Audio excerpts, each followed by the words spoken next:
Et qu'avez-vous le plus regardé à la télévision hier soir? C'est notre question rituelle pour commencer cette émission. On jette un œil sur les audiences avec une surprise hier soir. C'est France 3 qui arrive en tête des audiences avec le téléfilm français La femme aux cheveux rouges avec Laetitia Milot et Samuel Le Bihan. Très bon score pour la fiction de France 3. 4 400 000 téléspectateurs et 17% du public. France 3 devance donc TF1 et sa série américaine Person of Interest.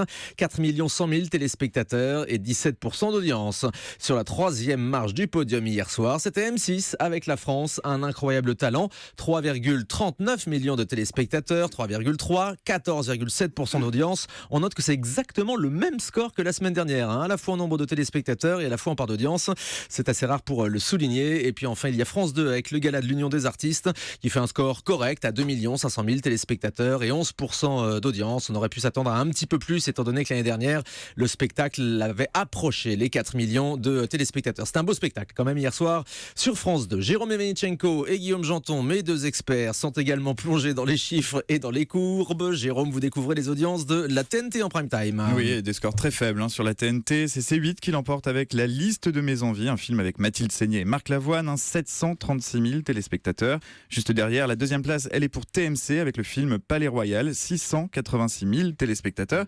Et puis on note sur TF1 il n'y a pas longtemps. Qui est passé effectivement il y a très peu de temps sur TF1. Et puis on notera enfin France 4 qui diffusait du rugby féminin en direct. C'était le match France-États-Unis. Une belle victoire des Françaises, 36-10. Mais petit score d'audience, 539 000 téléspectateurs seulement. Voilà, aucune chaîne ne dépasse le million donc en prime time. Et en deuxième partie de soirée, tiens, le score d'OFNI, le magazine de Bertrand Chameroy qu'on aura en ligne tout à l'heure. Alors écoutez, je découvre, attendez, c'est 245 000 téléspectateurs, il me semble, pour Bertrand Chameroy. C'est un de ses plus bas scores sur W9. Eh ben, on en parlera tout à l'heure avec lui. Guillaume Janton, vous vous êtes penché sur les access. Alors, il y avait peu de monde sur la TNT en prime. En revanche, du monde en access prime time sur toutes les chaînes. Et oui, beaucoup de monde, notamment devant Touche pas à mon poste qui repasse devant Quotidien. 1 426 000 téléspectateurs, 5,8% de part de marché pour Cyril Hanouna qui recevait Amir hier soir.